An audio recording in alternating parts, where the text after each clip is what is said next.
ప్రజలందరికీ పెద్దలందరికీ నా ధన్యవాదాలు. నేను ముఖ్యమైన విషయాలు చెప్పాలనుకుంటున్నాను. మన రాజకీయం గురించి. రాజకీయ నాయకులు ఎన్ని అగచాట్లు పడుతున్నారు, ఎన్ని బాధలు పడుతున్నారు, ఎన్ని తిప్పలు పడుతున్నారు ప్రజలందరికీ తెలిసిందే. కానీ ఇన్ని అగచాట్లు దేనికోసం? ప్రజల్ని బాగు చేయాలని, ప్రజలకి ఏదో న్యాయం చేయాలనే వాళ్ళు పాటలు పడాలి. కానీ నాకు పేరు రావాలంటే నాకు పేరు రావాలి, నాకు రావాలంటే నాకు రావాలని చెప్పని వాళ్ళు ఒకటే గించుకోవడం తప్ప అసలు ప్రజల గురించి ఆలోచించే మనస్తత్వం ఏ రాజకీయ నాయకుడికైనా ఉందా? అసలు మనం ఆలోచిస్తే అది ఏమీ లేనట్టే కనపడుతుంది మనకి, వాళ్ళ మాటలను బట్టి చూస్తే. ఇప్పుడు జగన్ అంటాడు, మీ బిడ్డ వచ్చాడు, మీ బిడ్డ మీ బతుకులు బాగా చేయడానికి మీ బిడ్డ. ఇన్ని రోజులు ఎక్కడ పోయాడు మన బిడ్డ? ఏమైపోయాడు మన బిడ్డ? ఆంధ్రప్రదేశ్ అందరికీ ఒక బిడ్డ కదా. వాళ్ళ ఆంధ్రప్రదేశ్ అందరికీ బిడ్డ ఎక్కడ పోయాడు? 5 సంవత్సరాలు అమ్మా నాన్నలు కనిపించలేదా? ఇప్పుడు కనిపిస్తున్నారు అమ్మా నాన్నలు, తాతలు, ముత్తాతలు, మనవాళ్ళు, మనవరాళ్ళు, మునిమన్నవాళ్ళు, వీళ్ళందరూ కూడా ఇప్పుడు కనిపిస్తున్నారా జగన్కి? ఎందుకు? ఇక్కడ చంద్రబాబు నాయుడు గారు, ఇటు పవన్ కళ్యాణ్ గారు, అటు బీజేపీ వాళ్ళు పోటీకి వచ్చారని చెప్పని వీళ్ళందరూ కనిపిస్తున్నారే తప్ప వాళ్ళు అంతకుముందు ఏమైపోయారు? వీళ్ళంతా అమ్మా నాన్నలంతా ఏమైపోయారు బిడ్డకి?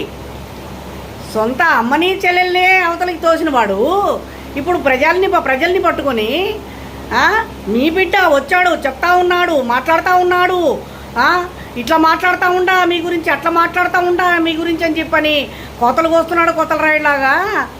ఇన్ని రోజులు ఏమైపోయాడు బిడ్డ అనేది అర్థం కావటం లేదు. స్కూలు సరిగా లేవు, రోడ్లు సరిగా లేవు, ప్రజా పరిపాలన సరిగా లేదు. ఎక్కడ చూసినా పంటలు ఎండిపోతున్నాయి. పంటలకు ఏమాత్రం కూడా సబ్సిడీ లేదు, డబ్బులు లేవు, ఎరువులు లేవు, ఏమి లేవు. వర్షాలు వస్తే కొట్టుకుపోవడాలు, దానికి సహాయం చేసేవాడు లేడు, ఎవరు లేరు. ఏడండి మరి జగన్ బిడ్డ? ఇప్పుడు కొత్తగా పుట్టుకొచ్చాడా జగన్ బిడ్డ? రాజశేఖర్ బిడ్డ కాదా? ఇప్పుడు ప్రజల బిడ్డనా? అబ్బా, ఏం ఒలకబోస్తున్నాడు, ఏమి వగలు ఒలకబోస్తున్నాడు. మీ బిడ్డ వచ్చినాడు, చెప్తా ఉన్నాడు, మాట్లాడుతూ ఉన్నాడు అని. ఎందుకు వచ్చిన బిడ్డ? మళ్ళా గెలిచిన తర్వాత అందరి నెత్తి మీద ఇన్ని రోజులేమో మట్టి పోసావు, ఇప్పుడు చెప్పులు బుట్టలు బోర్లిద్దామనే నీ ప్లానింగు, నీ ఐడియాలు, నీ తెలివితేటలు. వద్దు నాయనా, అంత వద్దు నీకు, అంత లేదు కూడా. ఎందుకంటే నీ వెనకాల తిరిగిన వాళ్ళు, నీ వెనకాల ఉన్న వాళ్ళంతా నీ వాళ్ళని నువ్వు అనుకుంటున్నావు, కలలు కంటున్నావు. డబ్బు తీసుకుంటే, డబ్బుకు లోకం దాసోహం అని డబ్బులు తీసుకుంటే దొడ్డి కూర్చున్నాడు కూడా డబ్బులు చూపిస్తే పరిగెత్తుకొని వస్తాడు కడుక్కోకుండా. ఈ రోజులు అట్లాంటి మనకి డబ్బు ముఖ్యం, కడుక్కోవడం ముఖ్యం కాదు. అది గుర్తుపెట్టుకో. నువ్వేదో డబ్బులతో జనాలను కొనేస్తాను అనుకుంటున్నావు, నీ వల్ల కాదు, నీ తరం కాదు అది. కలలు కనద్దు, నువ్వు సీఎం అవుతానని కలలు కనద్దు. ఎట్టి పరిస్థితిలో తూర్పుకు దండం పెట్టి నువ్వు ఇంటికి పోవాల్సిందే. ఇది మాత్రం 100% ఖాయం. ఇది మాత్రం 100% నువ్వు గుర్తుపెట్టుకోవాల్సిన విషయం. ఇది జగను, బాగా గుర్తుపెట్టుకో. నీ బిడ్డ అని 10 సార్లు అనద్దు, నోరు పోద్ది. అనవసరంగా నోరు పారేసుకుంటున్నావు. ఎవరికి బిడ్డ నువ్వు? రాజశేఖర్కి బిడ్డ అయితే తల్లికి బిడ్డ, కొడుకుకి బిడ్డ, అందరికీ బిడ్డలు, చెల్లికి, అందరికీ దగ్గర అయిన వాళ్ళందరినీ దూరం పెట్టుకొని ప్రజలందరూ ఇప్పుడు నీకు అందరూ తల్లులు అయ్యారా? అందరికీ బిడ్డ అంటున్నావు. బిడ్డ లేదు, గిడ్డ లేదు, అన్ని మోసం మాటలే నీవి. అంతే. చంద్రబాబు నాయుడు గారు ఇప్పటికి 74 ఏళ్ళు ఆయనకి వయసు. ఆయనేం కట్టుకొని పోతాడా? ఆయన ఎంట పెట్టుకొని పోతాడా? మూటలు ముల్లెలు ఉన్నాడు ఒక లోకేష్. ఆ లోకేష్కి ఎన్ని కోట్లు కావాలి బతకడానికి? వాళ్ళు పాటలు పడేది వాళ్ళ ఇంటి కోసం సంపాదించుకోవడానికి కాదు. పవన్ కళ్యాణ్కి లేదా? బోలెడంత ఆస్తుంది. బీజేపీ వాళ్ళకి లేదా? పురంధరేశ్వరి గారికి బోలెడంత ఆస్తుంది. ప్రజల మీద వచ్చే డబ్బు మింగాలి, తినాలన్న కోరికలు వాళ్ళకి లేవు.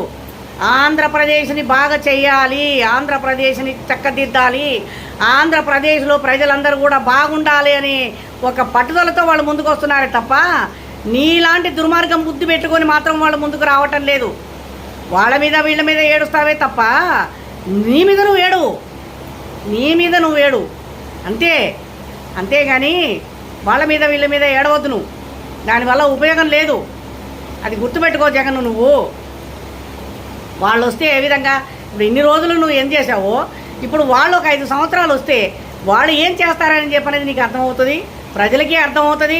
ప్రజలు కూడా కళ్ళు తెరుస్తారు, ప్రజలు కూడా అర్థం చేసుకుంటారు ఎవరి వల్ల ఏం జరిగింది, ఎవరి వల్ల ఏం జరుగుతుంది అని చెప్పి అనేది వాళ్ళు అర్థం చేసుకుంటారు. దాని గురించి వాళ్ళు ప్రత్యేకించి ఆలోచిస్తారు. అప్పుడు నీ గురించా వాళ్ళ గురించా పరిపాలన అంటే ఎలా ఉంటుంది, ఎలా ఉండాలి, ఎలా చేయాలి అనేది అప్పుడు అర్థమవుతుంది జనాలందరికీ. తొందరపడకు నాయనా, తొందరపడకు. ఎట్టి పరిస్థితుల్లో తొందరపడితే మట్టి కొట్టుకుపోతావే తప్ప నువ్వు రావు. బిడ్డ అని అంటే వినడానికి మాకే సిగ్గేస్తుంది. నీ బిడ్డ ఏం బిడ్డ, నీ బిడ్డ పాడుగాను వేస్ట్ అవన్నీ మాటలు. ఎట్టి పరిస్థితుల్లోనూ నువ్వు రావు, అది ఖాయం, ఇది పక్క. ఇటు చూస్తేనేమో తెలంగాణ గురించి, తెలంగాణలో ఇప్పుడు మన పార్లమెంట్ ఎలక్షన్స్ అంటే అది ఒక హైదరాబాద్కి కాదండి. రేవంత్ రెడ్డి గారు అంటున్నారు పార్లమెంటు గురించి మనం మాట్లాడుతున్నాము, హైదరాబాదు తెలంగాణ మాత్రం మనకి పార్లమెంటు అన్నట్టుగా మాట్లాడుతున్నారు. కానీ పార్లమెంటు అనేది భారతదేశానికి ఓటింగ్. ఇది భారతదేశానికి ఎవరు ప్రైమ్ మినిస్టర్ అవుతారా, ఇటు రాహుల్ గాంధీ ఇటు మోదీయా అనేది ప్రజలు తేల్చుకోవాలి. ప్రజలకు తెలియాలి ఎవరు ఏం చేశారు అనేది, ఎవరు ఏం చేస్తారని. కాకపోతే ఇక్కడ ఒక చిన్న మాట ఏంటంటే 10 సంవత్సరాలు మోదీ పరిపాలించాడు, ఏం చేశాడు ఏం చేయలేదని చెప్పని దాని గురించి మనకు మాట్లాడుకోవడానికి టైం సరిపోదు.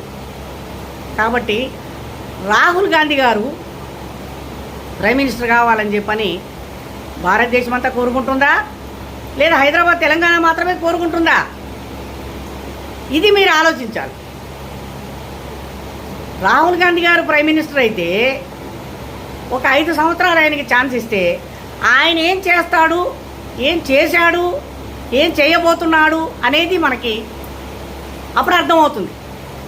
కానీ ఇక్కడ ఏంటంటే ఒక చిన్న లాజిక్ ఉంది. ఏంటి, ఆయన చిన్న వయసు, ఆయనకి ఏం అనుభవం ఉంది, ఏం అనుభవంతో ఆయన పరిపాలిస్తాడు భారతదేశాన్ని ప్రైమ్ మినిస్టర్గా అన్న ఒక చిన్న ఆలోచన పడింది జనాలకి. దీనికి వయసుతో నిమిత్తం లేదండి. చిన్న పిల్లాడికి కూడా తెలివితేటలున్నాయి, 60 ఏళ్ల ముసలాడికి కూడా తెలివితేటలున్నాయి. కానీ ఈ రోజులను బట్టి చూస్తే మేధావుల కంటే కూడా ఇప్పుడు చదువుకునే చదువులు విపరీతమైన మేధావిని తెస్తున్నాయి. దానివల్ల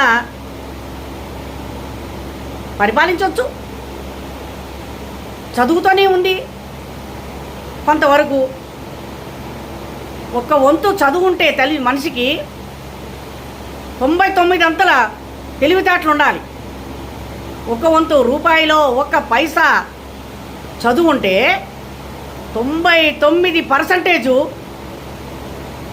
ఆలోచన, తెలివితేటలు, గొప్పతనము, మంచి మనసు, ఎవరికి ఏం చేయాలి, ఎవరికి ఏం చెప్పాలి, ఏం చేస్తే మనకి మంచి జరుగుతుంది అన్న ఆలోచన ఉండాలి.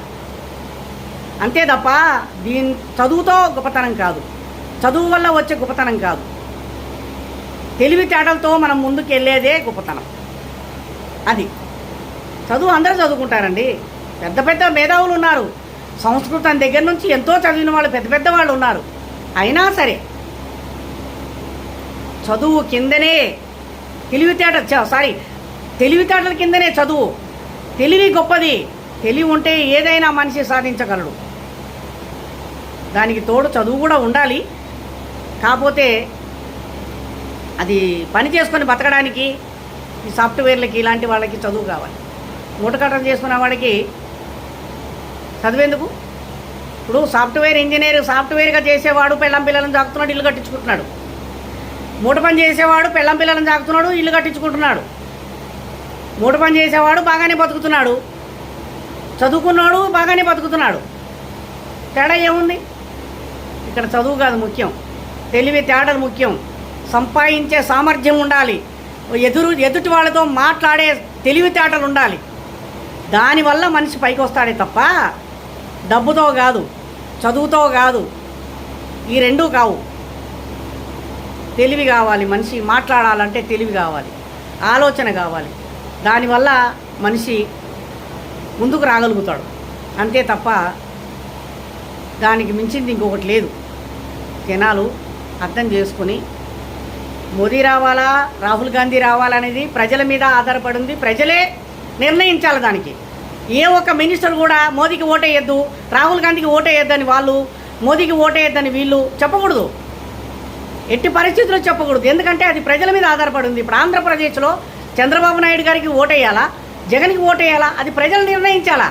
మనం ఎంత మొత్తుకున్నా, మనం ఎంత గింజుకున్నా, ఎంత పొట్ట కోసి మనం బయట పెట్టినా అది ప్రజల మీద ఉంటుంది. ప్రజలకి ఏం జరగాలి, ఏం జరిగింది, ఏం జరుగుతుంది, ఏం జరగబోతుంది అనేది ప్రజలు నిర్ణయించుకోవాలా. అంతే తప్ప మనం ఎట్టి పరిస్థితుల్లోనూ కూడా పిచ్చి పిచ్చి ఆలోచనలతో ముందుకు పోకూడదు, పిచ్చి పిచ్చిగా మాట్లాడకూడదు. నోరు జారిందంటే కాలు జారితే వెనక్కి లాక్కుంటాం, నోరు జారితే వెనక్కి లాక్కోలేము. కాబట్టి ఆలోచించి ఏ రాజకీయ నాయకుడైనా కూడా మాట్లాడండి, ముందుకెళ్ళండి. అంతేగాని నేనంటే నేను, నేనంటే నేను, నేనంటే నేనని ఎరగబడి అనవసరంగా మీరు కొట్టుకోవడాలు, మీరు తిట్టుకోవడాలు, ఒకళ్ళకొకళ్ళు తిట్టుకోవడాలు. అటు చూస్తే కేసీఆర్, కేటీఆర్ వాళ్ళు ఇంత ఎగురుతున్నారు, అటు రేవంత్ రెడ్డి గారే ఎగురుతున్నారు, ఇటు మన సంజీవ్ గారే ఎగురుతున్నారు, బండి సంజయ్ గారే ఎగురుతున్నారు, కిషన్ గారే ఎగురుతున్నారు. వద్దండి. ఇదంతా కూడా మీరు ఎంత ఎగిరినా, ఎంత ఏం చేసినా, మీరు ఆకాశం ఎత్తి ఎగిరినా కూడా జరగవలసిందే జరుగుతుంది. ఇదంతా కూడా ప్రజల నిర్ణయం, ప్రజల ఆలోచన, ప్రజల తెలివితేటలు. ప్రజలని మించింది రాజకీయంలో ఏమీ లేదు. అందుకే నేను ఇంతకుముందు కూడా చెప్పాను, ఇప్పుడు కూడా చెప్తున్నాను. మనకి ఏ సీఎం వద్దు, ఏ కార్పొరేటర్లు వద్దు, ఏ కౌన్సిలర్లు వద్దు, ఏ ఎమ్మెల్యేలు వద్దు. మనకి ప్రెసిడెంట్ రూల్ వస్తే చాలా బాగుంటుందని దాని గురించి ఆలోచించి మీరు ముందుకు అడిగేయండి. ప్రజలారా, ఇది గుర్తుపెట్టుకొని ఓటేయండి. జనాలందరికీ జై హింద్. నా మాటలు నచ్చితే లైక్ చేయండి, షేర్ చేయండి, సబ్స్క్రైబ్ చేయండి.